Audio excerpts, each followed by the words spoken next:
Rieta. Asanti tena ndugu mpenzi mtazamaji, basi ndivyo hivyo tunarudi moja kwa moja hadi upande ni wa Afghanistan, mahali ambapo kwa sasa pale mpenzi mtazamaji mazee tunakuja kumpata ni huyu mwanamke na ambaye kwa sasa pale atambulika naye kwa jina pale la Madam Lee, na ambaye kwa sasa amini usiamini leo hii ako pale katika nini kuweza kumpeleka mumewe na ambaye pale ameweza kuiaga dunia. Ni aje already sasa pale anasema vepe anaenda upande wa nia kwa hakika kwamba kuweza kuhakikisha ameweza kumzika marehemu bwanake Makonsa cheki, ama pale ameenda kwa mazishi ya bwanake. Lakini already hapa pale hawa masoja wanaonekana pale ni masoja na ambao already wako na tamaa wazi, wanaona kwamba at least leo wataweza kupata vizuri. Kama huyu macho ine anaona vizuri leo ataweza kujibamba na bibi ya wenyewe. Chunga sana cheki already namna gani kama mimi hapa aliweza kushika chiko ni aje ukapoa yako sawa, lakini mimi si uko sawa, si amekufa, mimi naweza nikajibamba na wewe cheki already vijana ambavyo pale yani anamuguzaguza kaidi wetu hapa. Chunga sana unacheza na Madam Lee huyu pale manze, hata kama pale yeye mwenyewe ametulia pale, chunga na uchunguze wololo. Upande wa pili cheki kwa lile gari kule nyuma kunao huu mwili nabo kwa sasa pale mtazamaji, huu ukionekana na hao masoja itakuwa pale ni story nyingine mwecheche, itakuwa ni story nyingine tena mbaya zaidi ya sana. Cheki mwili ndio huo mazee ulianza kufumbuka. Imagine pale ni mwili wa bwanake pale nani mami Madam Lee. Usiniguze mwanaume, usiniguze wewe, unataka kwenda wapi? Cheki atilianza kuzivua manguo zake kaide wetu. Chunga sana unacheza pale na Madam Lee. Cheki alichukua kobora.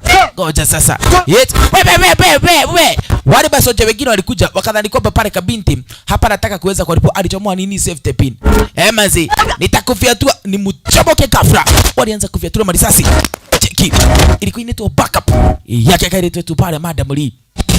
Asanti cheki yakina sniper zao hatari kubwa waliweza kwa pale mtazamaji wako katika mishoni already hapa pale mtazamaji, mahali na ambapo karete yetu anaelekea upande wa nia kunaye pale informer mtazamaji, na ambaye kwa sasa wanahitaji kuweza kumuokoa, sababu yule informer ako na information fulani na ambapo pale itaweza kuwasaidia katika hali moja ama ya pili. Cheki yet we ebu acha nimshikie iko bora before aweze kujilipua mkono pole pole pole pole ho cheki niaze hajaachilia pale nini ndio ametoathirika, lakini hajaachilia pale nini ni ile pale press na ambao kwa sasa pale inaweza ka explode. Asanti chukua hair pin mara hiyo weka upande wa pili, kisha na maana hakikisha kwamba kumbe eno hali ndira menyuguta nigathie karibu kila nako niende karipukie na huko mbali sana tena zaidi. Makosa wa mami hapa pale ni kuweza kutulizwa, usiwe na wasiwasi, usiwe na wao, kila kitu kwako mami kwa sasa kitakuwa pale kiko fiti zaidi ya sana. Woi mumeo ndio wewe uko katika hali ya maombolezi, kwa hivyo pale hali yako acha ibaki vile. Asanti sana. Right, ukasikia kwamba anaenda kumzika bwanake wazi already aliweza kuulizwa pale yuko wapi yule mwana informer anatambulikana kwa jina Johnson. Ikasemekana kwamba kumbe right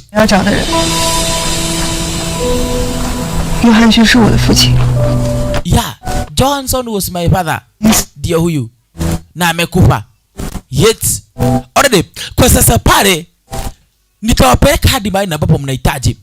Ya, nitawapeleka hadi territory ya Kerori. Nikiwapeleka kwa territory ya Kerori, mtahakikisha kwamba kumbe mmeweza kufanya maneno zenyu. Walala. Nikakwambia pale mtazamaji, hapa ni upande wa pili wapi? Kuna side za Afghanistan. Maze kuna kuwaka kuna kaka nikaa jangwa kila sana wakati. Makosa. Wale wote na ambao waliweza kuangamizwa, walificha ruti zingine kama hizo dogo mpenzi mtazamaji. Mosmos pale, ni waweze kuelekea upande wa pili. Kama kawa, hawa ni wana Matrix Entertainment ya nyuma Mike, miwako DJ Deeds. Wazi. Already kwa sasa namna gani? Kwa sababu wenzetu pale ukacheki vizuri ni wanajeshi na lazima waweze kuingia ni upande wa pili. Madam Lee aliweza kujitolea. Akaweza kuambia kwamba kumbe sikizeni vizuri, tunaenda kumzika babangu. Kwa hivyo nyinyi mnaweza mkahusika kama nini family members. Already mkihusika kama family members, already mambo yatakuwa ni mazuri. Sababu gani? Hakuna mtu yote ambaye pale ataweza kuuliza maswali. Manzi, babangu pale already ya alijua kwamba hana muda mrefu katika hii dunia, kumaanisha kwamba kumbe alikuwa amejipanga. Shika hii. Mazi ni poa kuliko guruneti.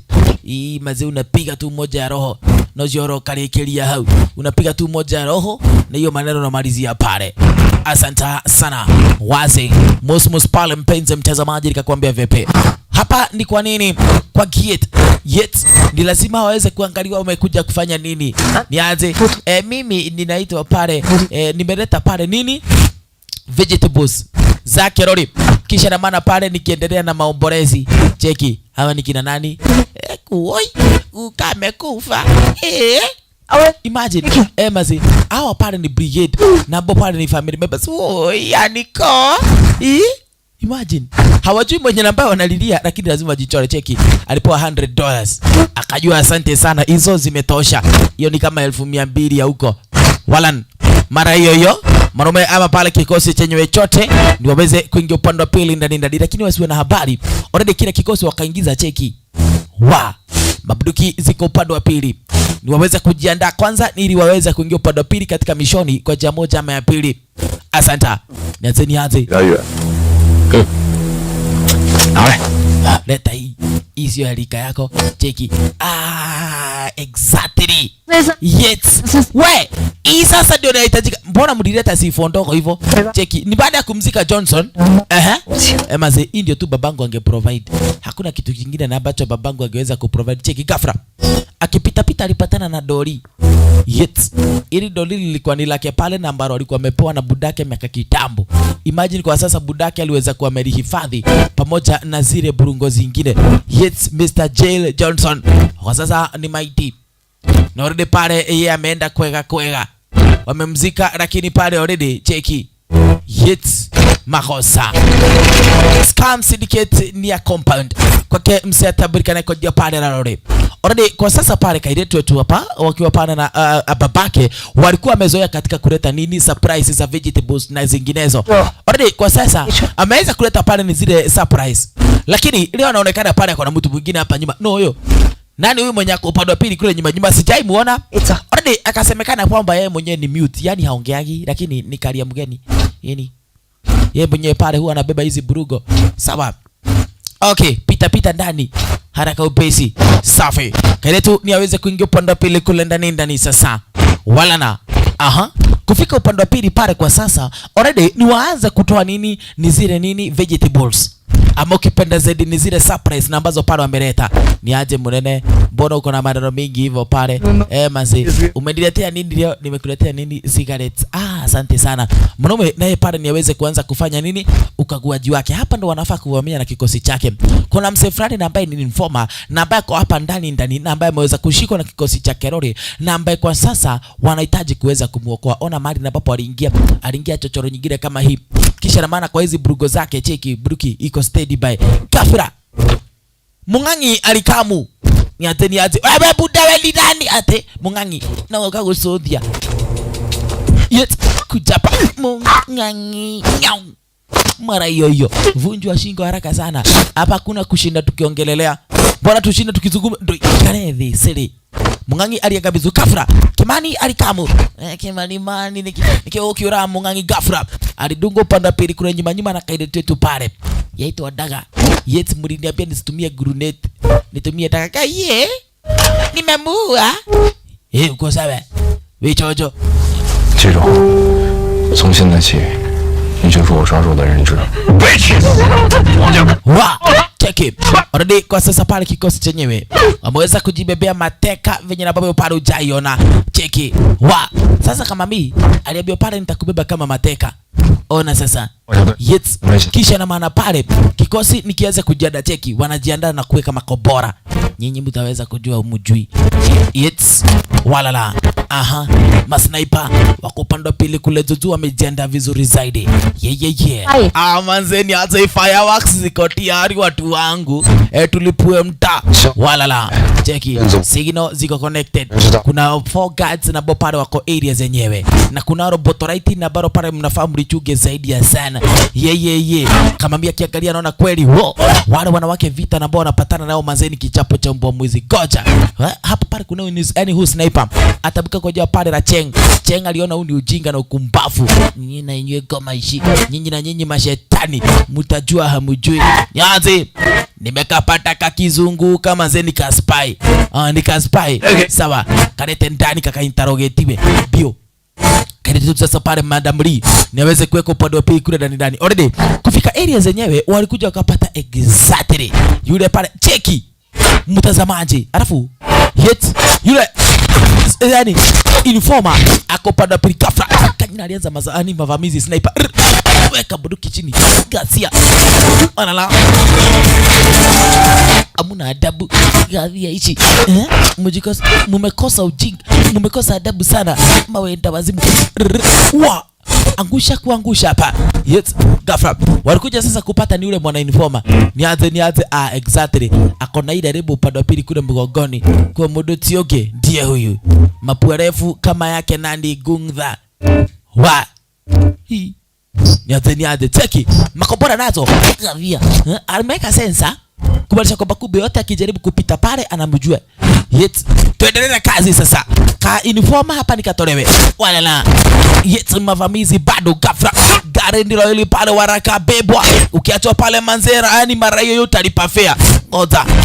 Nani analeta ujinga? Kuna eka sniper na bako kwa upande wa pili kule juu. Kanaleta ujinga na bo pale haueleweki. Na kama kuna sniper na ambao wenzetu walikuwa wanamuogopa, kuna sniper fulani atabrika naye kwa jina pale lake Ghost. Sniper kwa jina la Ghost alikuwa ni wazimu fulani na mpe hakuwahi onekana na mtu yote. Cheki niaze pale pandisha kakofia yeye afya tuwe mambia kumuona upande wa pili ndio huyo amepita ni Ghost ate kama ni Ghost ili kukanyagirilia mafuta huyo banze sniper anakuaga wazimu. Abu tuende ndo ikera zaidi ingia ndani wawe mara yoyo magaidi no pale wakaona vipi hapa nifuata pale nyuki yani nyonya asali mbio pale namna gani yet wafuata wenzetu bio koja wako wapi hao wanaume wako wapi hao wajinga wanakuja kuingia katika kikosi cha Kerori wakidhani wataokoka ghafla kikosi cha wale wengine na ambao walikuwa upande wa pili nje ni waingie ndani kisha wase kula ningu washe wa imagine kulipuliwa upande wa pili mwezi pita mpite hapo muive makosa. Lakini asante sana wameweza kumchukua pale ni yule mwana informer na ambao walikuwa wamemkujia area zenyewe hizi. Asante. Baadaye walikuja kutulia upande wa pili kule kando wakiona kwamba ndio mishoni imeweza kuisha. Walan 世界第一狙击手还不是架不住我们风暴小队滑得跟泥鳅一样。哎呀，我想好了啊，回去之后呢，我就把那小酒吧给排下来。 Right. Already kwa sasa namna gani? Hapa pale Mia na Cheng already wanataka pale kuweza kuhakikisha kwamba Kube wameoana. Kubadilisha kwamba Kube kwa sasa wanasema vizuri ni aje. Tukirudi upande wa pili kule yani upande wa China tutaweza kuhakikisha kwamba Kube tumeweza kuchukua kilabu fulani tuweza kujibamba. Ghafla wanaweza kuambiwa pana kuna evidence fulani ambayo tumebakisha upande wa pili. Yes. Rodi. Already pale alikuwa pale na kikosi cha government officials ambao kwa sasa pale wanafaa washikashikwe. Wacha mchezo wewe Madam Cheng. Yani Madam Lee. Niaze. Already kwa sasa pale kasemekana vipi? Mike alikuwa ameweza kunipatia information na ambayo iko upande wa pili ni area zenyewe hizi. Ye. Cheki. We buda. Hiyo evidence iko wapi? Sijui chenye anasema. Nauliza kadhia. Kuja hapa tupe story. Unadhani mimi nakubembeleza? Anaitwa pale Jia. Yaani Mia. Niaze. Iko evidence. Iko kwa USB. USB iko wapi? Iko wapi USB drive? Nitawapeleka mahali ilimbo. Woi. Tena wakidhani mishoni imeisha tena ni warudi kwa mishoni. Ndio ningana ile kwa Jehova. Hizi ni story gani watu wangu? 你还他妈早说了，我就 scared okay。 Mbona kusema kati tulikuwa upande wa pili jamaa kasema alikuwa anaingiza baridi. Okay. So inasemekana kwamba Rory ana control niyo area. Kumaanisha kwamba Kube tukirudi niyo basement, sisi wote tutakuwa maiti. Tusipochunga. manzi. Lakini wakaona sawa sawa. Already Madam Paredi akasema kwamba lazima waweze kuchukua nini? Ni ile evidence kwa njia moja ama ya pili. Wala 战争钱吗？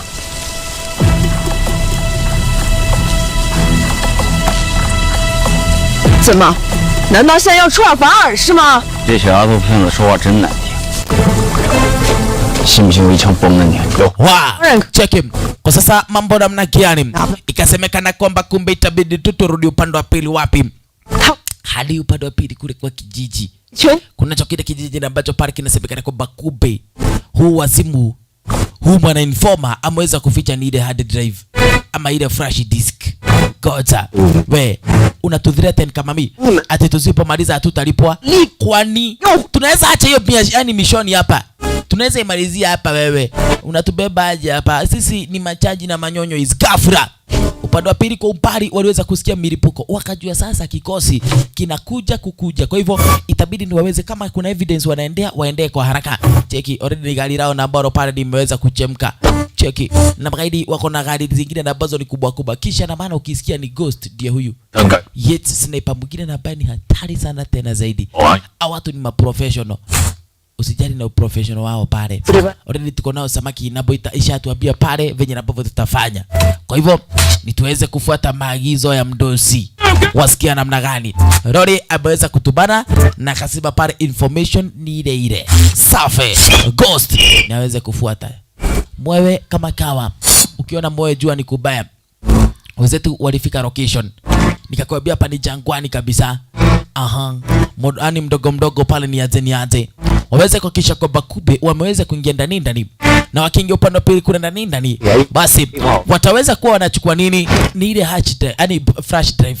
Wakichukua ni ile flash drive wataweza kuwa narudi upande wa pili kule mtaani wakiwa nazo pesa sasa, sababu hiyo flash drive ikifikishwa hizo ni pesa.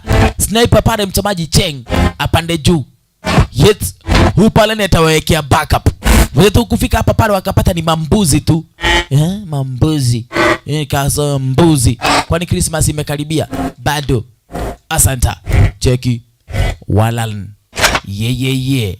Ngoja. Ni place nyingine ndio hii Okay. Wacha ni chungu. Ngoja. Kuzunguka pale. Hapa hakuna mtu yoyote. Kamchika sasa pale ukilipenda zaidi pale yani kainforma twende ututolee nini? Niyo hard drive. Haraka pale. Kainforma kaliingia. Already kwa sasa pale nikaweza kuangalia pale upande wa pili. Yes. Elewa, haka kainforma pale mtamaji inaaminika kalikuwa ni engineer. Yes kama mitambo. Cheki. Kukuja kufugwa upande wa pili pale. Yes. Hao zetu hata hawana shughuli. Wanaona kila kitu maziki kwa sawa kabisa. Lakini kuna mwenzetu pale hapa mseko jua pale rali. Anahisia pale kunaweza kuwa ni ghafla. Ni nini? Kwani ni trap? Already pale nilikuwa nimeacha pale ni ile nini flash drive ni area zenyewe. Kwani iko wapi? Ghafla. Already Chen akiwa upande wa pili kule nje aliona hapana. Hapa mazeni kama tumeweza kuweka kwa setup. Kuna kitu ambacho pale akionekana kama kiko sawa. Ghafla. Oi, mwenye alikuwa ameacha kwa gate. Mara hiyo mazee chini. Sababu gani? Ghost ashafika ni area zenyewe hizi. Makosa. Walala. Ni aje? Piang dada ni gari. Inasemekana upande wa pili hapa nje pale kimewaka. Sababu pale Piang ndio huyo upande wa pili chini mazee hata kutembea yote wagwa. Wololo. Mambuzi sema mazee kupotea. Haraka upesi. Lao mazee nakuambia namna gani. Kakaona vepe hapa. Ati nikaweza kwenda kumokolea mwenzao. Oi, Piang nimekwambia pale mambo yamekuwa namna gani? Nimepigwa wapi? Ya roho. Makosa. Mzetu aliona hapana. Cheng ama ukipendeza pale li aliona hapana. Ye.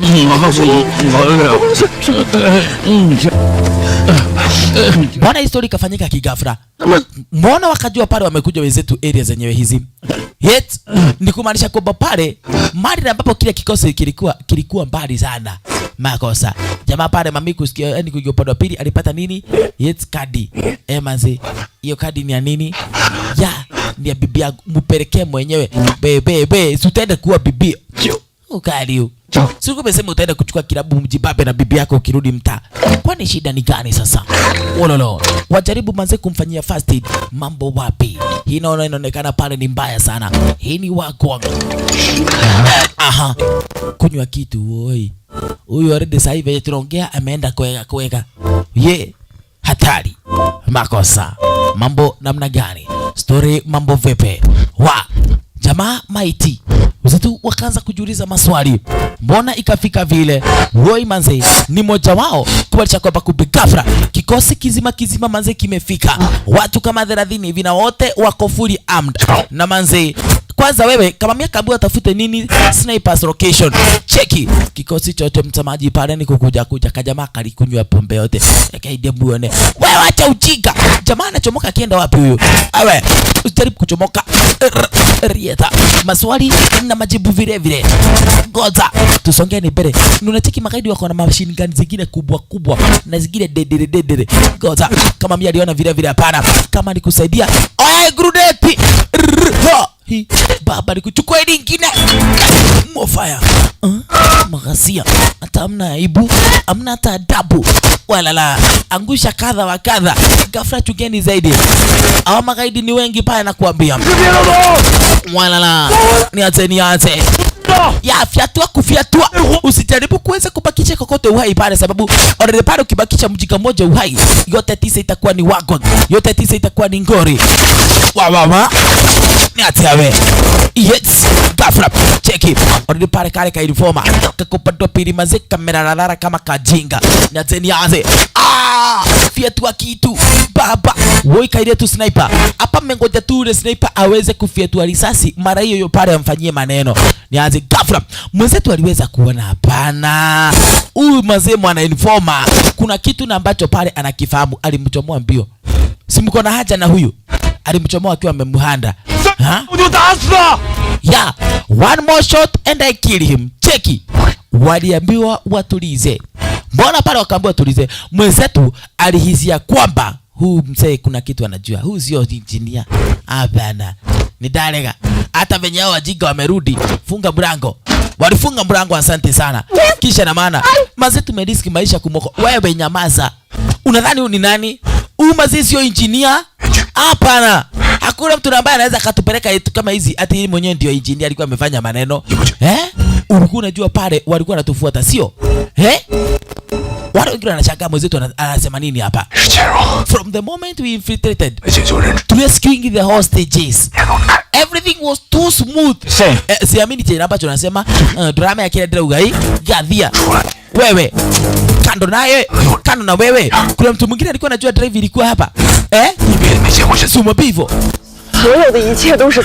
Kuna speculation. Huyu jamaa mazee maybe sio kafra. Cheki. Alipiga kona risasi kapita. Exactly. Engineer Gasia. Engineer gani anapotelea risasi? Unaona venye ameihepa. Huyu jamaa kuna ujuzi kama wetu.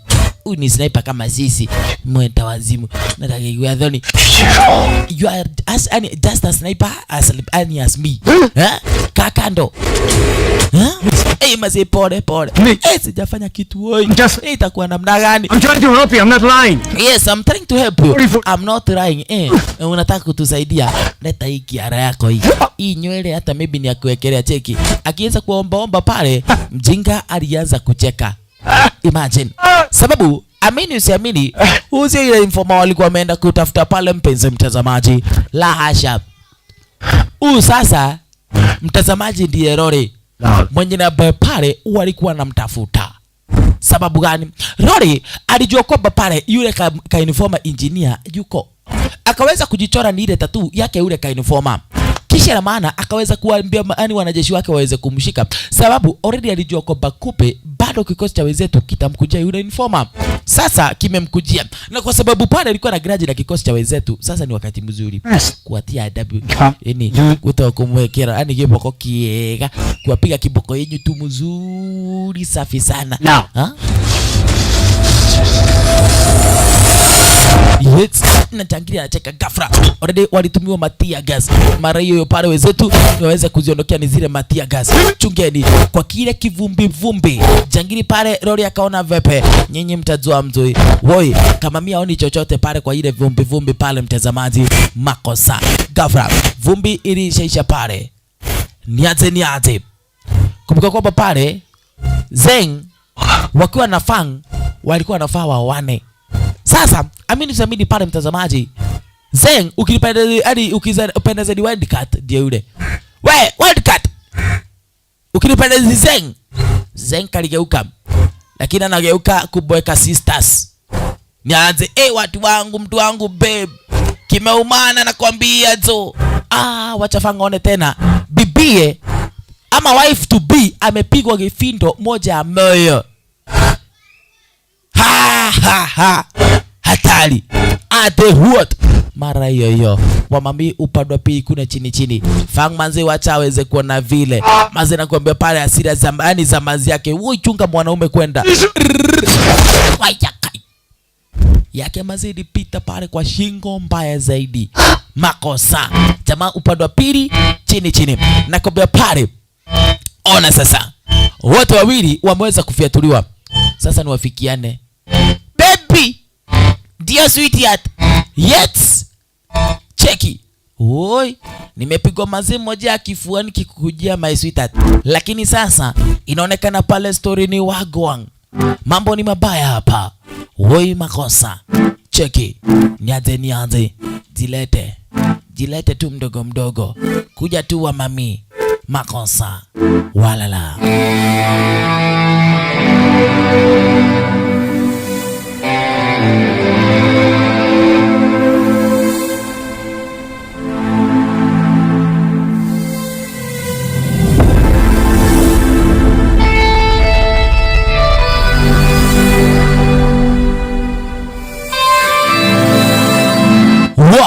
Cheki. Mazee kilio kwa wenzetu hapa.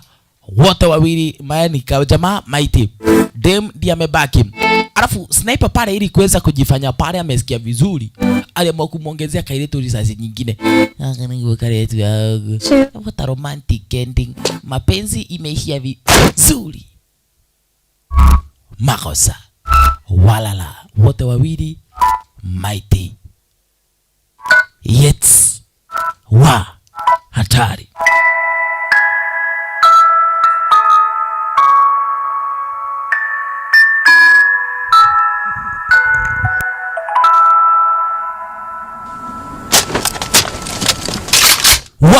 Jagiri ndiye huyu sasa. Aliweza kuchukua sasa buduki. After sasa ni kuweza kuepa upande wa pili. Mike. Mari nitakushika nyang'au hii nitakuangamiza. Walala. Ye. Cheki. Mwenzetu alianza sasa marisasi. Chunga. Kaile tu upande wa pili pale madamlia kwa upande wa pili kule chini. Anashangaa leo mazee itakuwa namna gani.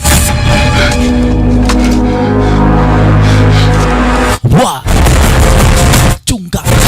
Yes. Nyume. Wacha nichomoke upande wa pili. Nyinyi nitatafutana na nyinyi mbore. Yaani mosmos. Cheki. Already kwa sasa pale mwenzetu ni sniper vile. Aliamua sasa ni kuweza kumesha pale nandi ni yule kakaidi yule mwana sniper sasa. Chunga sana. Woi, sababu gani? Umemulikwa design nyingine jayo na cheki. Anamuona, nidakona hali ya kali. Nimekaona mahali na bapo kalipo ghafla. Risasi ndio hiyo mwenzetu akajua noma. Niaje manze yani zang itakuwa hivi. Already pale kwa sasa hakikisha kwamba kube huyo jamaa sio Mike. Ye mwenyewe ndiye ghost. Ya pole sana. Nilikuwa nadhani pale ni yeye lakini sio yeye. Mbona mwenzetu akaweza kumwambia pale pole na kamwambia ati was careless? Kwa sababu already pale mwenzetu pale Gauri anataka kuweza kuhakikisha kwamba kube ameweza kujisacrifice ili kailetu hapa aidha apotee ama mwangamize Jagiri. Niaze. Yeah, you know what's right. Unajua chini ambacho mazee kinahitajika. Angamiza mmoja ghafla. Yes.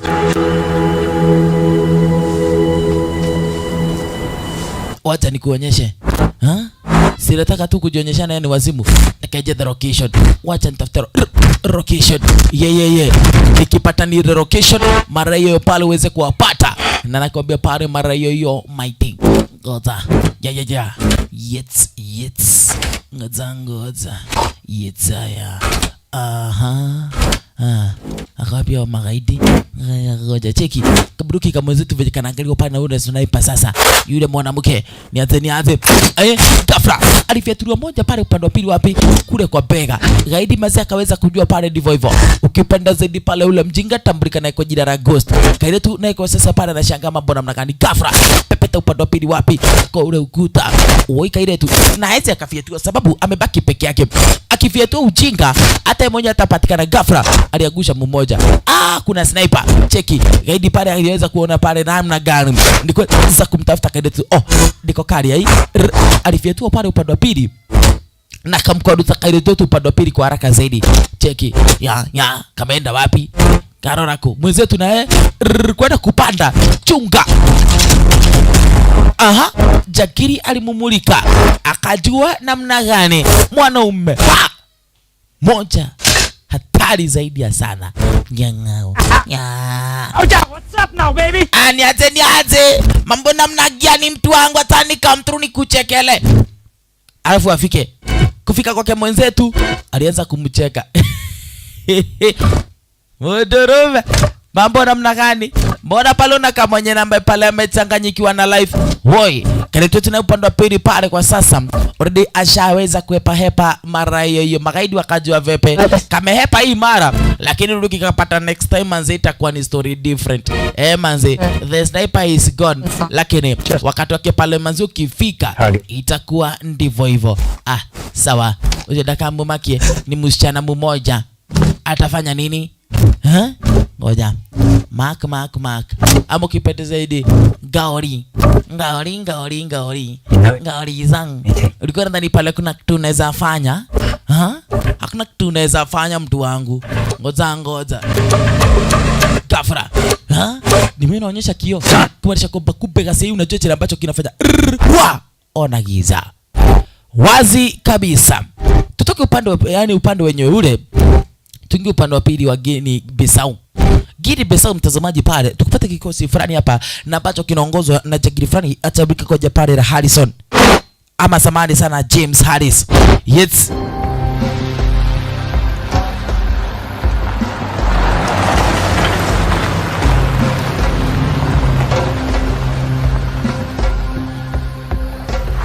Thank you for lending us Tom's car.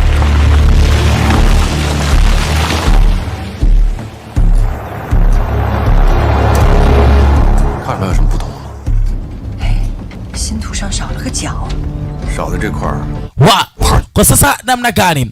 Mwenzetu hapa mtazamaji ukilipenda zaidi pale Mark hapa mtazamaji wako na kairetu atablikana kwa jia pale la Zoo na Mark pale mtazamaji wametoka upande wa pili upande wa Australia. Na hapo kuna kampuni fulani mtazamaji na ambao kwa sasa already imekuwa pale ikiweza kutengeneza nini pipes. Ukilipenda sio pipes maji pale inaitwa pipeline. Na ambazo zile pipeline mtazamaji zimekuwa ni za kusambaza kemikali. Na zile kemikali zimekuwa ni mbaya zaidi kiasi kwamba pale huwa zinaharibu nini? Takriban nusu ya mtaa na ambapo pale mweza kuguza. Cheki. Harris akapa pale mtazamaji anajiangalilia ni zile mamipereji. Akajua exactly kazi tuko nayo hatuna. Huyu pale Harris ni mwana Amerikano. Lakini already wanahusiana pale ama wanahusika kwa usaidizi na msee fulani atabulikana kwa jina pale la Jack. Na ambaye pale kwa sasa ndi mkubwa wa kampuni fulani itabuka kwa jina pale la P-Cake ya upande wa Australia. Cheki. Wenzetu nao ndio hapa. Mwenzetu kimcheki hapa yeye mwenyewe ni whistleblower. Ukisikia ni whistleblower ni wale watu na ambao huwa wanaongea ukweli. Yani huwa wanaongea ukweli kwa niaba ya wananchi. Asanta. Cheki. Kitu yenyewe mazi inasemekana ati iko na natural gas lakini ukiangalia kuna ethanol, kuna makemikali zingine na hapa inaonekana kwamba ni kama zilipatana area zenyewe zile kukalipuka. Asante. Na kuna msee fulani alikuwa anatambulikana kwa jina la Tom akaweza kuhusika kwamba kumbe yeye ndiye akaanzisha ni utafiti. Na mahali na ambapo imefika kama Thomas aliweza kukufa kwa sababu ya utafiti, inaonekana kuna mambo mengi zaidi ya yale ambayo tumeyaona ndani ya area zenyewe. Ghafla kugeuza pale mtazamaji waliweza kuona nini? Magaidi ndio pale tena wameamua pale ni kuweza kuwapata. Chunga na uchunguze. Bibi tena ni wachukue kagari ka wenyewe pale. Ni waweze kuhakikisha kwamba kupe wameweza kuhepa ndugu mpenzi mtazamaji lololo. Makosa. Gari linaisha petroli. Kumaanisha kwamba kumbe namna gani lazima watafute ruti eti karibu pale na yani kuna petrol station iko area zenyewe, wahakikisha kwamba kumbe wameweza kuchukua nini ama wameweza kujaza petroli, wameweza kujaza tanki lao na petroli haraka haraka, kisha na maana niweze kuchomoka. Kitu haifanyi kazi. Ai, kwani hapa ni wapi? Hapa ni side za Guinea Bissau. Ghafla already atabrikana kwa jia pale na wabua alikame kambiza wabua. Niaje unafinyanga tu hapo na hapo, kitu inakuwekea mafuta. Niaje mumebeba gari lake Tom. Unajua kwamba Tom hapa ndio anakujaga maze kuweza kuandika nini statement zake. Cheki magaidi nao pale wamejiachilia venye ambavyo pale hujaiona. Ya maze alikuja maze kuandika report na fax machine yangu hapa. Ate akaandika report na fax machine. Iko wapi fax machine? Iko hapa ndani. Hapa ndani shika pesa bio mwenzetu pale ni aweze kuingia upande wa pili ndani ya nini, yani ndani ya lile warehouse ama ndani ya lile duka. Hakikisha kwamba kumbe kwanza tafutane na ile fax machine aweze kuchukua pale nini ndicho chenye ambacho akona haja na nini. Already ukiandika pale mtazamaji kupitia fax machine ile rangi mtazamaji pale, yes kuna kuangana kitu inakaa cheki, ndio hii inakaa film. Aliweza kupata ile information yote na ambayo Tom akaweza kuhakikisha kwamba kumbe ameweza kuandika nini. Umechukua Tom's report, asante sana, Mungu akubariki. Bio waweze kujikata na kadroni kao haraka pale na kuambia pale hapa ni speedy. Ghafla mzee pale wabu alishaga mudosha igira oya report ya Tom ya tena robuni ya tigira report. Cheki na zeniaje pale kuambia kule mzee wapi, yes kule polini na kuambia pale ni speed na kuelekeza haraka upesi. Mchezo mtamaji pale hapo wenzetu uchungeni zaidi. Ghafla jagiri ndio ile pale upande wa pili na nini vile mwana sniper akamwa pale ni kuweza kuamesha wenzetu pale kwenda kuamesha chuga kanyama ze piga mawe piga kona already pale risasi nywesa sana. Tatujokereho turudi tu pale wawase lazima waweze kufa kwa jamo ya pili. Hakuna mchezo hapa.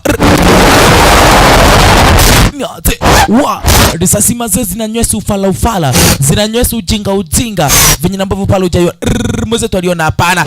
Toka para. Sababu gani? Mwezetu pale na lile drone lake goga pale gari la kwanza piga dabro na kuambia soma. Hatari. Safi kabisa. Yes. Walala. Niate. We. Hatari. Mwezetu hapo amebahatika. Yes. Wale magaidi wakaachwa pale wakiulizana maswali. Lakini mwezetu pale na kailetu zoo. Yes. Wakaweza kwa pale wamepiga kona na wanaelekea wapi? Upande wa pili kule wapi? Ziwani. Wakikisha kwamba kubwa ameweza kuchukua ferry iweze kuacha upande wa pili area au iwapeleke route B. Cheki. Yes.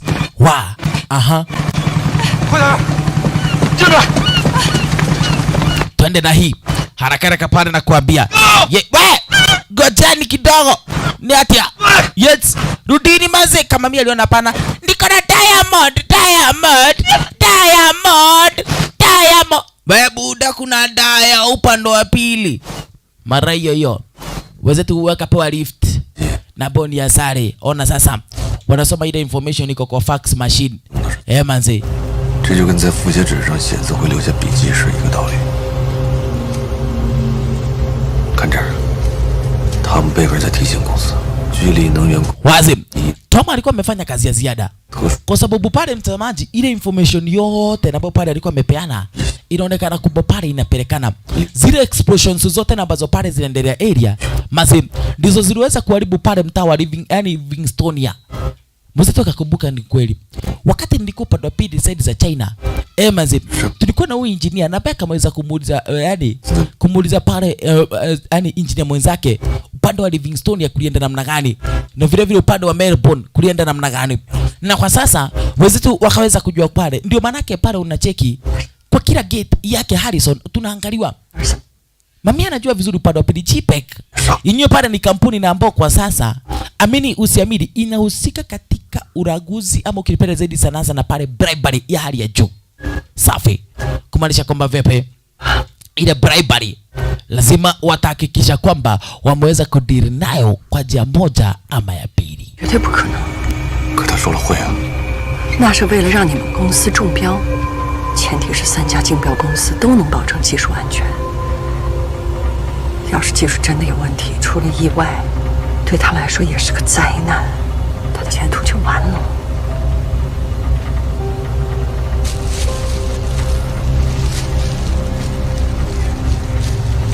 这次带你打算cheki. Kwa sasa wenzetu hiyo information itaweza kuwasaidia pale, kwa sababu sasa hii ni evidence tosha katika kuweza kuharibu pale ni ile kampuni ya JPEG. Safi. Cheki. Yes, ile information. Ukicheki pale mtazamaji wako wote wawili, kila mmoja alikuwa na bibi na bwana. Wamami hapa alikuwa ameolewa na bwana mwingine. Mwenzetu alikuwa na bibi kwa jina la Jude. Lakini wenzetu walikuwa wamefanya kazi kwa muda wa zaidi ya miaka 10 pamoja. Asanti. Gafra. Mami yake ametulia niona pale tish. Ni aje mnaweza nisaidia Moratina cheki hata bendera. Yet iko takriban kufanana na ya Kenya.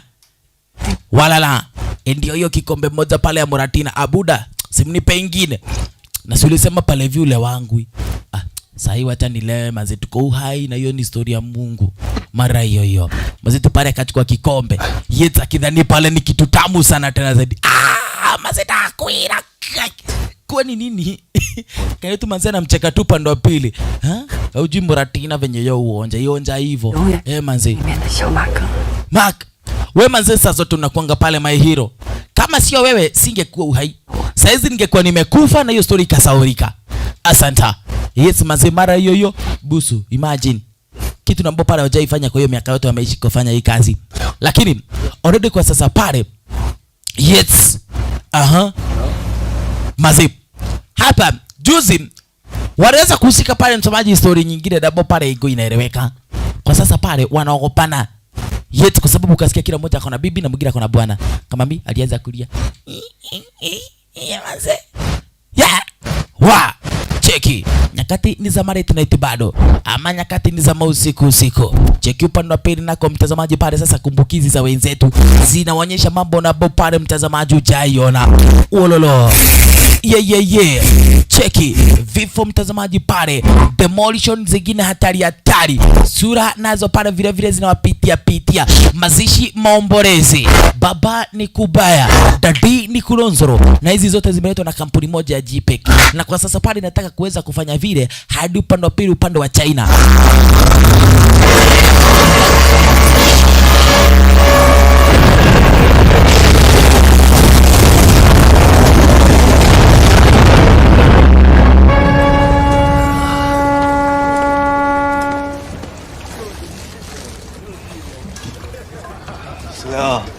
Wazi.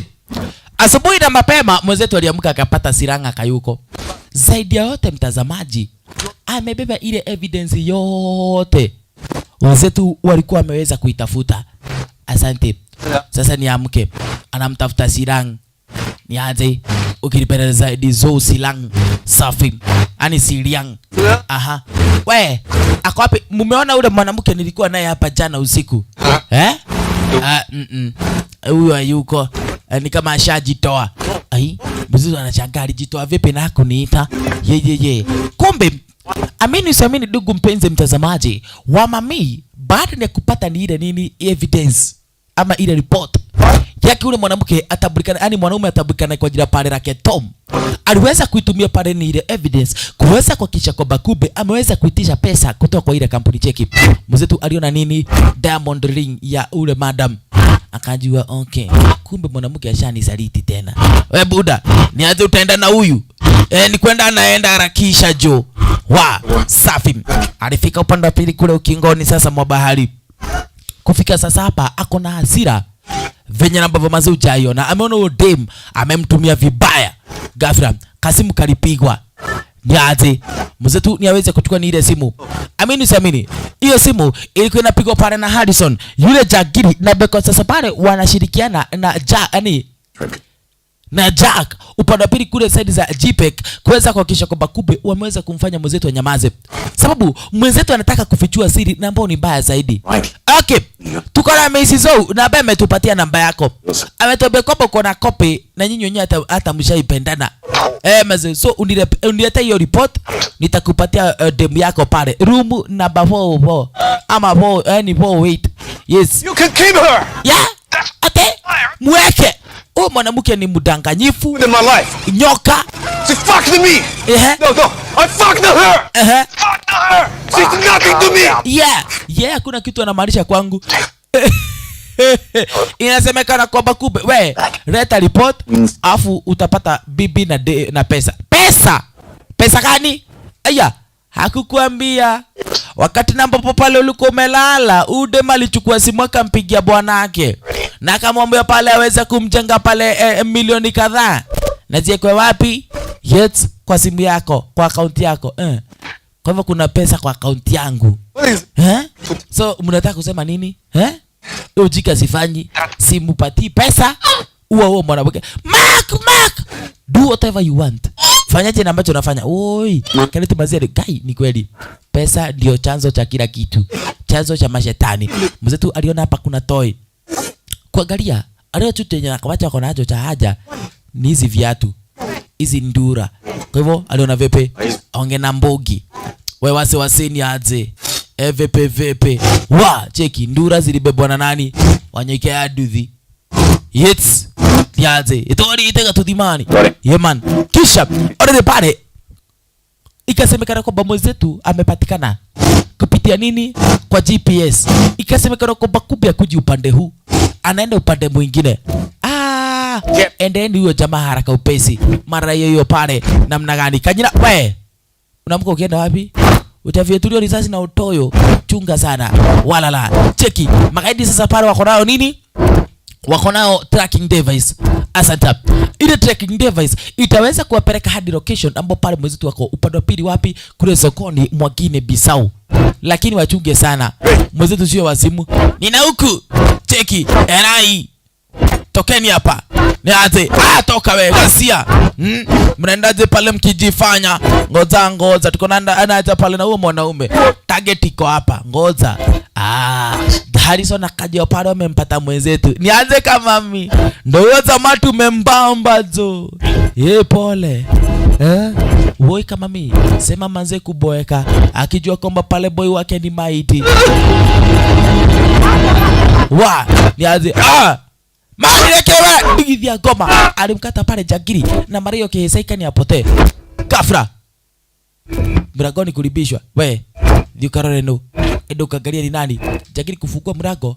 Yaani kagari ndo tu kaliingia. Kakisema, "Tokea kwa dirisha sai kaira tu." Mbio. Alifanya namna gani? Ruko panda pili kwa udirisha. Hapa manze ajui mali na ambapo pale anaenda kuanguka. Mwenzetu atakuwa amejipanga ama mambo namna gani? Makosa. Cheki gari. Mbio. Kisha na maana twende. Harrison hajaiona vile. Magai. Yes, ndio pale wameweza kuepa pale. Kama mimi wachaangalia pale one ni nani. Kaie, sikuwa nadhani utakuja. Nilikuwa nadhani umekufa. Yake hiyo. Niatia. Tumefanya kazi naye miaka 10 lakini unanisaliti chukua. Niaje? Hiyo ni check ya pesa zako. Nimeenda nikatoa. Mimi sitaki pesa zako za ujinga. Yet with all the money unaweza kutafuta pale new identity hapo upande wa Afrika na hakikisha kwamba kupe umesahau haya maneno. Niatia wewe. Mazi, lakini mbona ulikuwa unataka kunisaliti mazi? Unajua kwamba pale kuna maisha ya wa China zaidi ya yani mamilioni mingi sana tena zaidi na ambao watakufa kwa sababu hiyo kampuni. Alafu wewe na unaenda kubageni na bwanako mgani? You two deserve each other. Mnahitaji kukaa pamoja sababu nyinyi wote ni wanyama. Mazi. Mimi nilikuwa najaribu kumwambia pale mazi hata ujinga.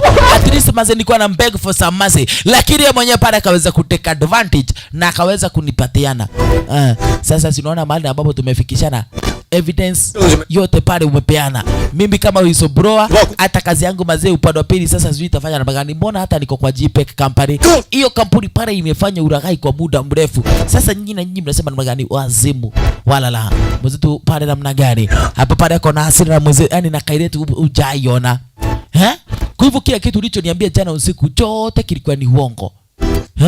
Ndio tu uweze kuteka advantage. Uweze kukisha kwamba kube. Umeweza kupita na pesa sio? Sawa. Walinyamaziana. Kasafari ni karefu bado. Wanaelekea upande wa pili kule kwa airport. At least kwa sasa pale kila mmoja ajipeleke kivyake cheki. Walifika kwa airport. Mwenzetu yeye anaelekea upande wa Australia. Yes, lakini kanyina cheki yake mwenzetu ndio hiyo iko sawa. Yes. Lakini yake kama mimi. Ngoja. Otoya alishanga ni bibi yako. Ate. Natakia nini haya? Yes. Amini usiamini passport na mbona mzetu amepeana hapa. Ni ya bibie. Mami atabrikana kwa jia Jude na ambaye ako upande wa pili wa side za Australia. Makosa tudhie. Next. Cheki. Sasa jana ambacho alibakisha tu kumpatia ni nini? Ticket. Akamwambia vipi? Ukifika upande wa pili kule side za South Africa, hakikisha kwa Bakube 李木板10分钟飞，不知道你到了南非就死了。 Yeah. 我老婆 Hakikisha kwamba umeweza kudestroy passport ukifika upande wa South Africa. Kwa heri ya kuonana. Emazi, 你恨我吧？ unanichukia? Sikuchukii. Lakini siwezi kusamehea. Hiyo ndio ukweli. 但我永远不会原谅你。 Yeah, I don't hate you, but I will never forgive you. Sikuchukii, lakini sitawahi kusamehea. Ni aje? Karibu sana. Legua. Tuende kazi. Walala. Rieta. Mambo namna gani? Story mambo vipi ndugu mpenzi mtazamaji? Zao haamini. Ndio, uja mama zema ameweza kumbadilisha maisha. Cheki, jana usiku venye alimwambia. Mazi, mimi sitaki kukaa kama maisha ndani ya movie. Mazi, mimi nataka tu nikuwe bibi yako, nishita maisha ordinary, kuosha nyumba, kupika, na kila kitu, vitu kaa hizo. Sio hii maisha ngumu. Huo ndio limo. Uni ujinga. Safi. Woi Kairetu. Upande wa pili Mazena kombe amebaki pale na butwa nyingine na mbuza iona.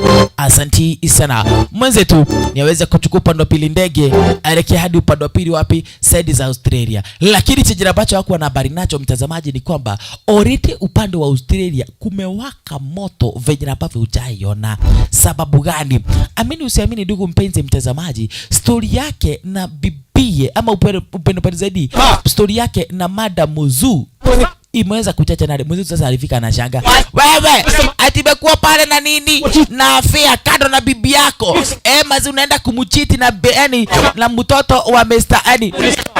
Yes, ya Mr. Zuu. Ate Mr. Zuu nimefanya nini na wewe? Cheki anaonga mlango. Nipigie. Yes, basi jamaa kuingia upande wa pili kwa nyumba, bibi alifunga mlango. Ni nini? Ni inaendelea hapa baby? Ghafla mtoto kuona babake. Mimi siwezi kaa na muragai mbio. Akatoka upande wa pili kule sasa utaidi cheki. Mami chukua gazeti. Unataka kujua nini inaendelea? Oya. Jiangalilie maze. Sitaki kujua ni nani na ambaye ulilala na yeye. Maze, lakini mbona ukakubali kuchukuliwa video? Mbona ikitu maziko kwa news kila wakati maze. Whistleblower amepatikana na bibi ya msaliti.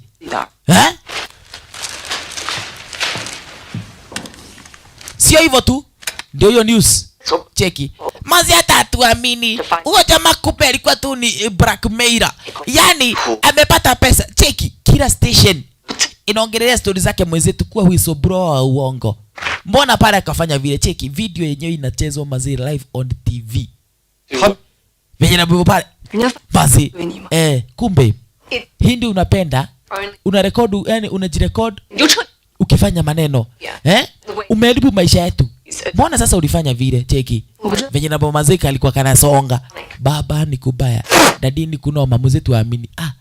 Sasa hii ni ushinda gani? Hizi ni mashida gani watu wangu? Makosa. 一直听说我和他长得像。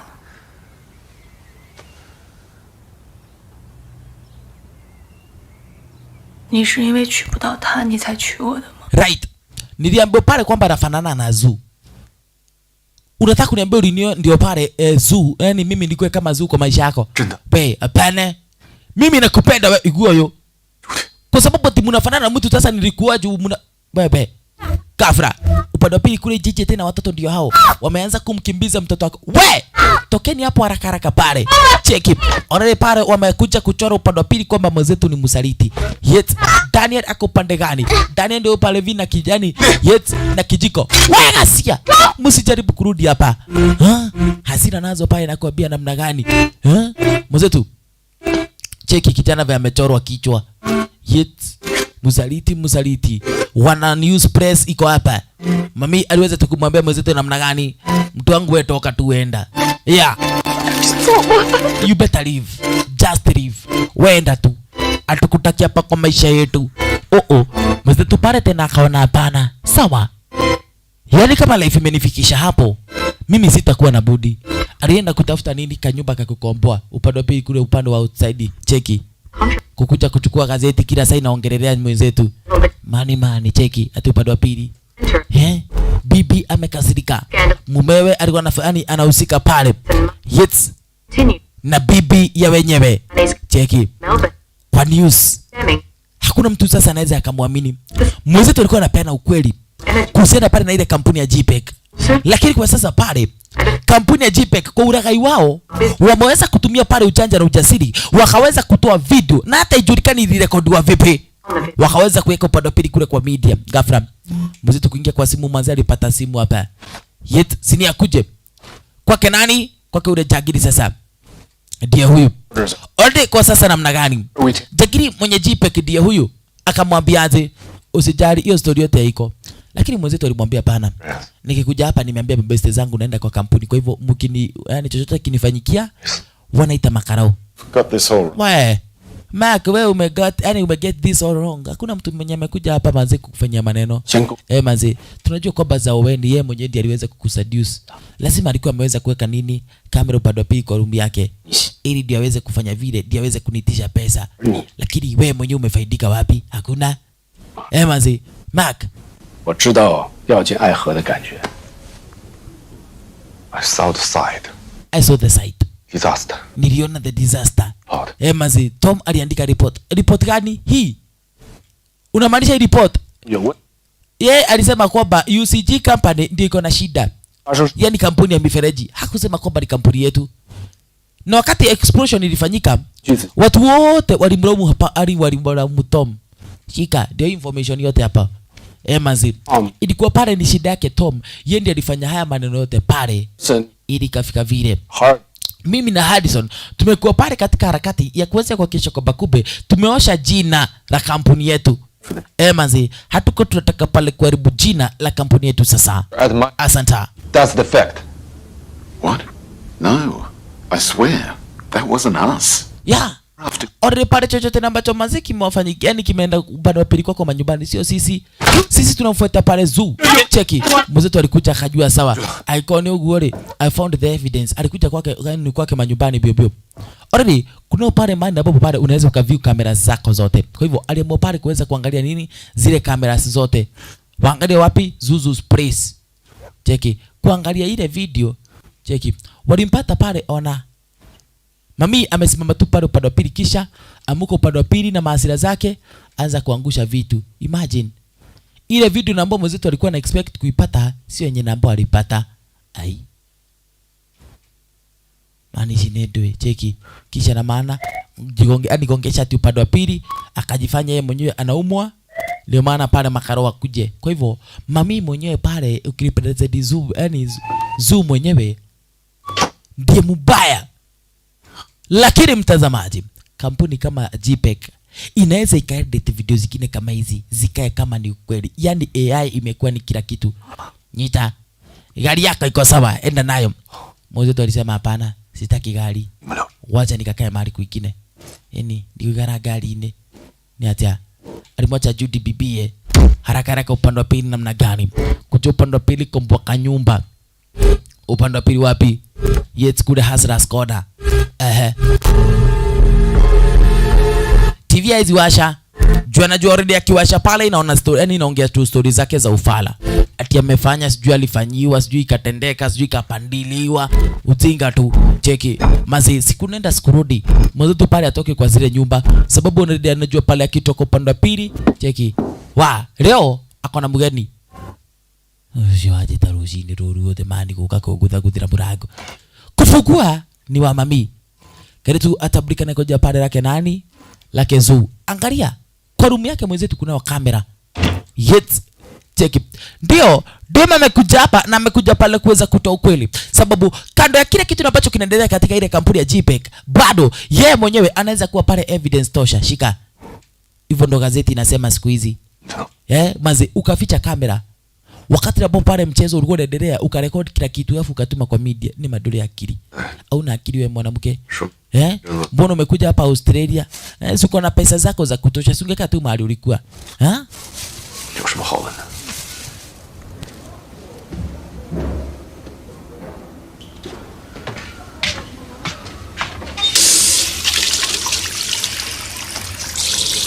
我现在是几内亚比绍共和国的公民，这一切都要谢谢你。那也不用特意跑来谢我吧？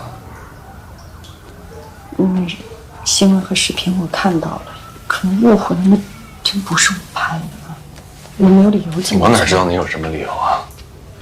我根本什么都不知道。你拿玻璃割自己，你有什么做不出来的？没有。行，别说了，我真没有。别说，什么都别说，真的什么都别说了。周四良，你当时来究竟干什么啊？你要的钱你不是拿到了吗？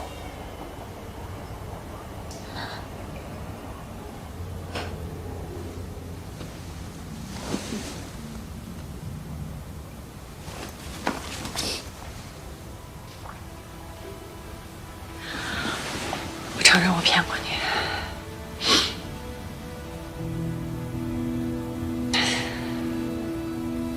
那天晚上，你去接 Daniel， 看到你的文件里有一页吕汉的地质分析，再加上你之前的推论，让我开始怀疑是技术有问题。我想跟你去非洲，想把这个事情搞清楚，就可以当做我跟我丈夫谈判的筹码。 但是我绝对不会，派那种东西来要挟你。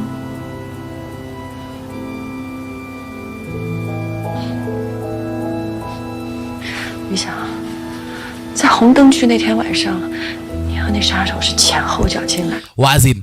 Already kwa sasa namna gani? Kama mimi hapa namwambia mwenzetu sikiza. Wakati nilikuwa nataka kuelekea na upande wa pili side za Afrika, mambo yalikuwa namna hii. Sikuwa nataka pale mambo mengi. Nilikuwa nataka tu kupata evidence na mambo ingeweza kunisaidia kumblackmail bwanangu aweze kunipatia pesa. Lakini singeweza kuchukua ni ile video ati niweze kuhakikisha kwamba kumbe ati nimeweza kukublackmail nayo, hapana. Ile siku yenye manzi tulikuwa na usiku. Manzi hiyo siku nilibambika sana. Imagine. Hiyo tu na ilikuwa tu ni real. Aha. Sasa unataka tufanye nini? Si wewe already pale uko na pesa, ushakuwa pale citizen upande wa Afrika. Mbona sasa unataka kufanya mbona nikuamini? Why should I believe you?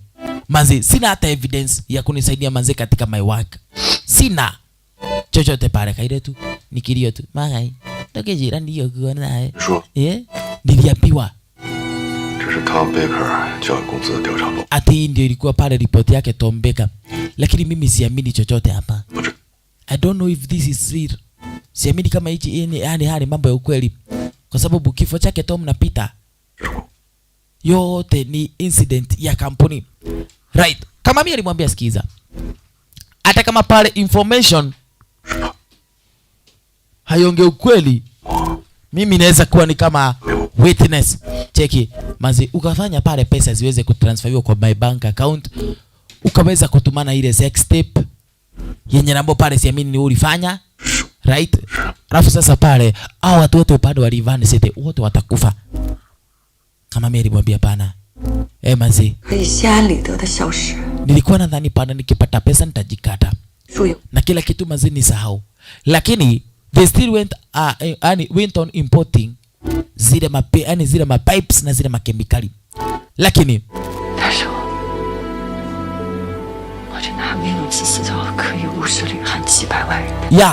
siwezi nikajipenda kiasi kwamba cha kuweza kusahau pale wale wananchi wote upande wa pili side za China, side za Livang City.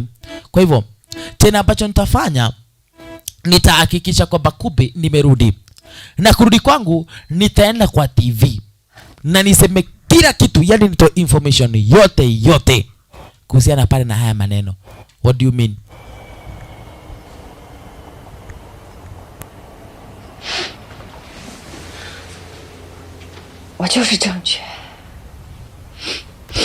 Yeah, I am the proof.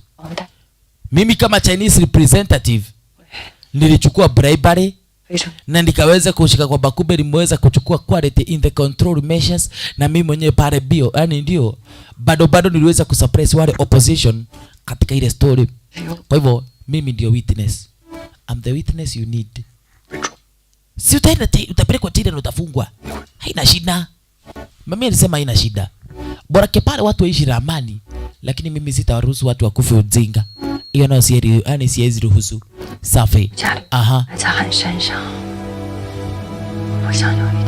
Ya, ancestors wangu pale wameweza kuzika upande wa pili kule China. Na siwezi taka pale waweze kulipuliwa ujinga pale na makemikali ambazo hatazieleweki. Nataka pale mifupa zao pale viziweze kuishi pale kwa amani. Tunaelewana? Wazi kabisa. Mzetu akajua sababu. Already kuna yule reporter ambaye pale aliweza kumpatia nini namba na akaweka upande wa pili kule mfukoni mwake. Kwa hivyo mzetu akili zake tu zilikonga ni yule reporter. Yet akaona vizuri akipigia yule reporter mara hiyo wataweza kuhakikisha kwamba kubwa wameongea, kumbe magaidi wako hapa wanajiangalilia story zote. Na kuambia pale haujaiona pale Gitagu Waweru Wanyabura ameweza kuitwa mbio mara hiyo pana na kuelekeza namna gani. Wewe twende mbio, information imetoka. Magaidi na wao unaona tufanye aje? Tukiatia mudu ni bibi yako, lakini itabidi hapa tufanye maneno. Cheki mwenzetu sasa walichomoka na bibi ya wenyewe. Ukipenda zaidi pale Zoo, bibi yake pale Mr. Zoo. Safi. Ama pale Mr. Frank. Safi. Wakaingia upande wa pili kule kwa gari. Sasa hivi already Kairetu ni aweze kupeleka upande wa pili, aweze kuhakikisha kwamba kumbe ametoa evidence yote kuhusiana pale na lile kampuni. Cheki buda nakaje? Naweza onekana upande wa pili kwa kamera nikiwa sawa. I regret 3 things in my life. 1 ni kumuoa ule mzee kwa jia pale la Zung. La pili na ambazo ni 2, kwa sababu nimesema nimeregret mara 3, 2 nimekubetri mara 2. Ya kwanza ni kupekua maneno zako, ya pili ni kutembea behind your back na kuchukua pesa za wenyewe. Sawa? Hana hatia? Ya, naweza onekana vizuri kwa TV. Uko perfect. Uko fiti. Twende. Nigudhiete. Ni atiawe. Rieta. Niwaweze kuchomoka upande wa pili kule barabarani, lakini chunga na uchunguze. Waya kai. Imagine. Damba mara hiyo ilipita na wao. Kama mimi makosa ni kwamba hako wamefunga safety belt. Wolololololo. Mara hiyo. Pu. Chini. Makosa. Walala. Imagine. Na alikuwa anaenda kutoa evidence. Sasa ndio evidence tena mtazamaji imeweza kuanguka. Makosa ni kwamba kumbe zaidi ya yote mpenzi mtazamaji. Mwenzetu sasa pale ataweza kuelekea wapi? Kama hii ni historia alikuwa anataka kuifichua, tena imefika mali imefika. Wagwang. Yes. Noma sana.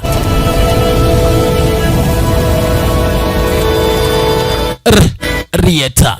Cheki. Ya. Kuangalia Kabambi ndio huyu upande wa pili ako chini. We, Sirang. Ni aje? Kabambi yako hapa anasema ndio niko poa. Sirang. We, ni aje?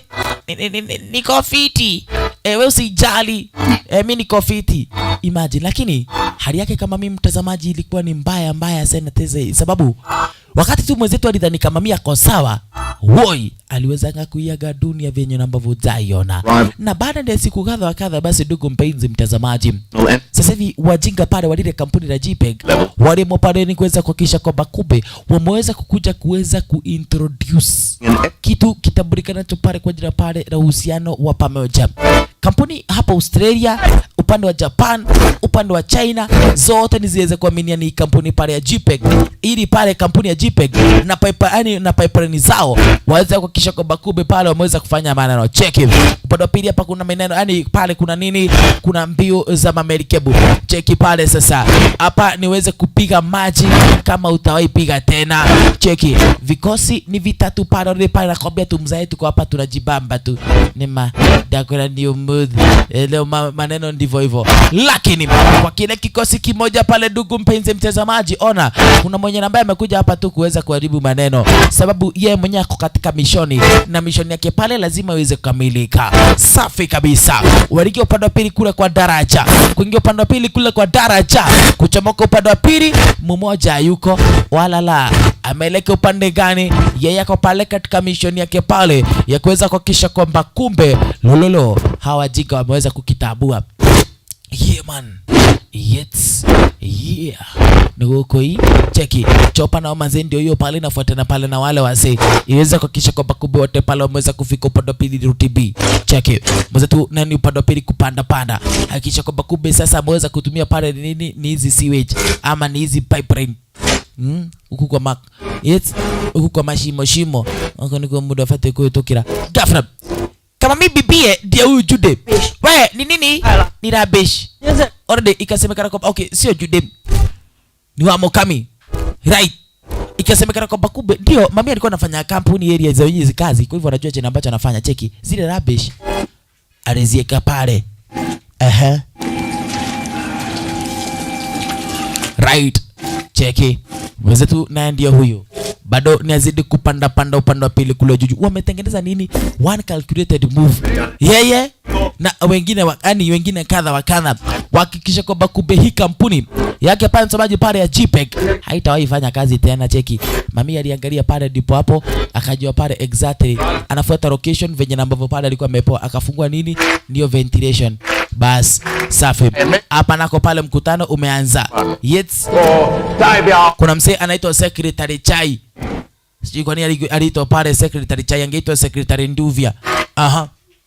Na ziniaze. Nimewakaribisha hapa upande wa Australia.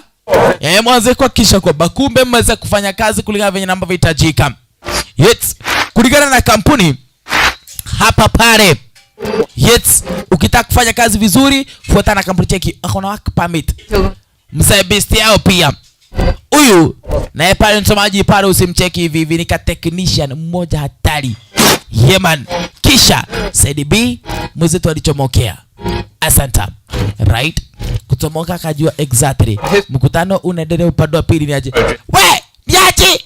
I'm Superman. I'm Superman. Fuateni nyuki. Kakaidi kalifuatwa. Bio. Nini tena watu wanakimbizana bio. Tetuan ni mbio pale. Ghafla mami ako upande wa pili anajiangalia tu maneno yako namna gani pale sasa. Ghafla cheki mwanzo tu manze ingia upande wa pili akapata exactly kamrango ndiko wako akaingia na akakafungua. Yes. Hawa na wao. Ako wapi? Hakuna. Torayo hao. Hakuna. Cheki mahali na ambapo mwenzetu alikuwa amejisunda. Safi. Mbona amefanya vile? Ili at least ndio security pale area zenye hizi, sababu chenye ambacho kiko kinasemekana ni takataka ni suti yake mwenzetu hapa. Cheki. Hapa kuna huyu pale msamaji na ambaye ni mene ama kilipenda zaidi pale ni moja vile wa kampuni upande pili wapi? Yes, side za China. Asanta. Aliweza kumwagika pale nini na kanywaji. Kwa hivyo kwa sasa endeleeni. Wacha nifike upande wa pili kule msalani.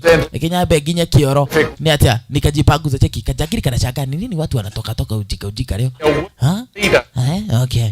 Sawa. Ni hata cheki ka technician na ni kuweza kuhakikisha kwamba kumbe ameconnect mitambo ghafla. Cho iko wapi?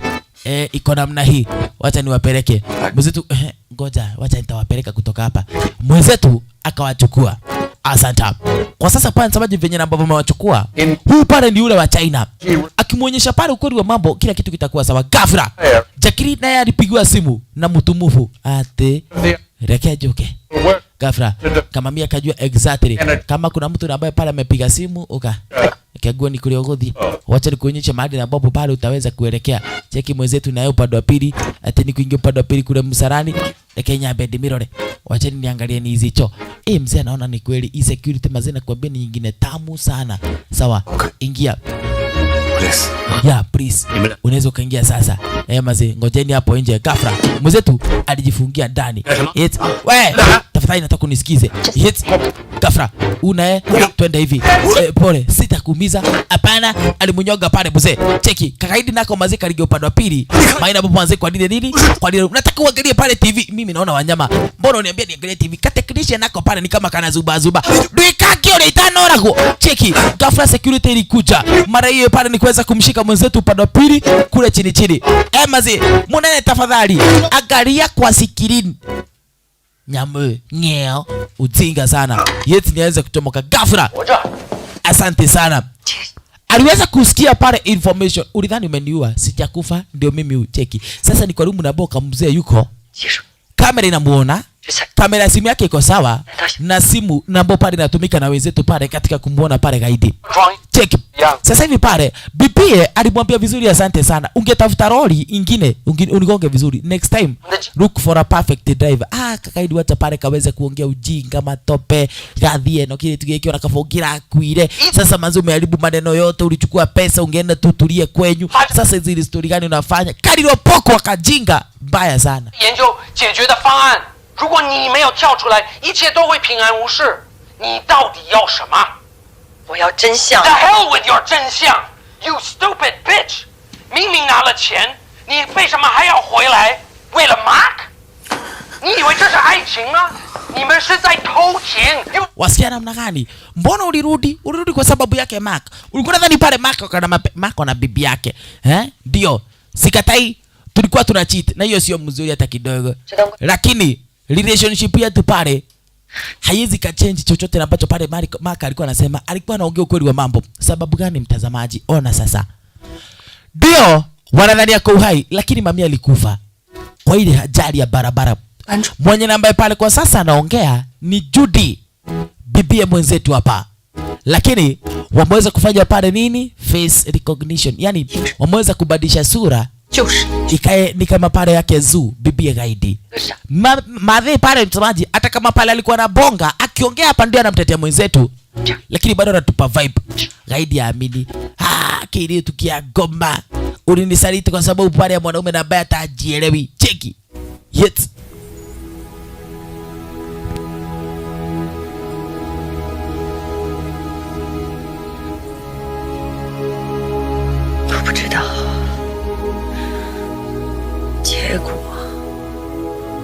未来，但是我知道，我们现在所做的一切，都是为了良心爱你，为了以后不羞愧。Yeah, we won't live in guilt and shame. Hiyo na tumekataa. Tunaelewana? Na ni dadhi uguo. Minister wa China akaona mwenzetu pale ndiye ameongea ukweli buda. Kumbe hii project yote pale ilikuwa ni uragai. Sikuwa najua pale. Asante sana kwa kutuletea nile evidence. Unaitwa nani wewe? Mimi naitwa Mark. Wewe ndio unadanganyana na bibia wenyewe. Lakini asante sana mtu wangu. Hiyo information ya kutosha. Hiyo imesaidia. Walan. Wataidia mwana mwendo wa nyumba. Umesaidia sana pale mtu wangu. Wazi. Kwa sasa kile kikosi chake pale, yani ile kampuni ya JPEG yote pale sisi kama China tumeikataa. Yini wafanye kazi mahali kwingine lakini sio kwetu. Niache wewe. Mwenzetu akajua asante sana. Kama ndivyo hivyo, lakini kwa gari upande wa pili anaangalia ni ile sura. Sasa naona pale sura yake pale Zu na nakumbuka pale Zu mazia kibonga naye pale venye na baba pale ude ndio ni kama pale alikuwa anampenda mwenzetu kusema tosha.